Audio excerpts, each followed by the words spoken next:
welcome to the industry. My name is Courtney Blackman and I'm the Managing Director. We're very excited today to have Mary Katrantzou. She's our guest and she's going to be interviewed by Davina Catt. And once again, we're at the lovely Condé Nast College of Fashion and Design.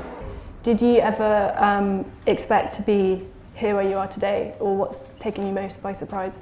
It's so strange because actually in October it's 6 years since I started, and it seems sometimes like eternity and sometimes it feels like it hasn't. It's like it's just been 3 seasons that you've been doing it, so it's not a huge amount of time, but it's enough to feel that you have a solid business and that you have a team now that can undertake certain things that we'd never be able to do. Mm-hmm. So had New York City Ballet called 5 years ago, we wouldn't have actually had the possibility to work on that. And Adidas, it was the same thing. It's certain things that you do because it allows you to work outside of what you do within your company.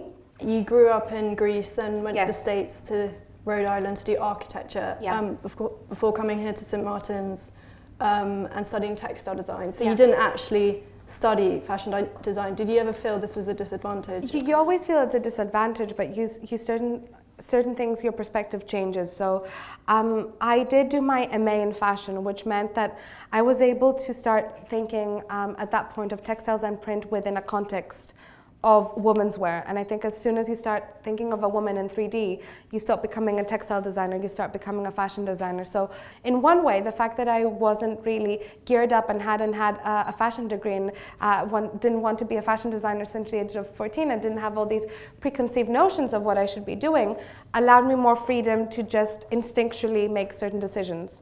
But I always thought, okay, I'm not a guy, I've never studied fashion design, I'm not British, there's so many things working against you. But I think it's a creative industry and people want to support talent.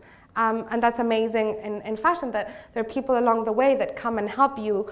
When I started, it was a shift dress with a print on that had to do all the work. At some point, I remember I did a collection on interiors and on lampshade skirts, and it became about the print and form coming together. And that was also at that point a risk. But again, it was a fine line between having a novel idea, but that becoming commercially viable. And there was no strategic thought behind it. If you're very focused and you're in sync with your times, you know when you need to move on, and you know what your product needs and hopefully what your customer is wanting from you. So when I have a theme, beyond what it means in terms of, I never research a specific era in fashion. That's not my starting point. My starting point is very visual, and if it's about Pangea, like it happened to be this season, I let that inform all facets. I let it inform silhouette, I let it inform fabrication, I let it inform print, whatever we're doing each season. So I feel it's a much more freeing way for me to work. I think also because we work with that many fabrications, you cannot define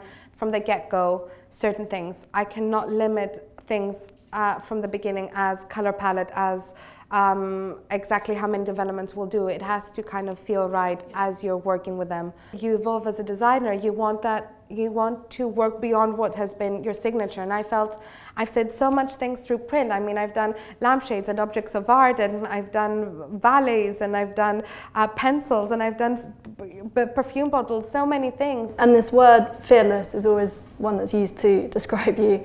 And we've seen you sort of really move away from these digital prints that you've become so synonymous with in the last few seasons. I love that that's called fearless. She moved away from print, fearless.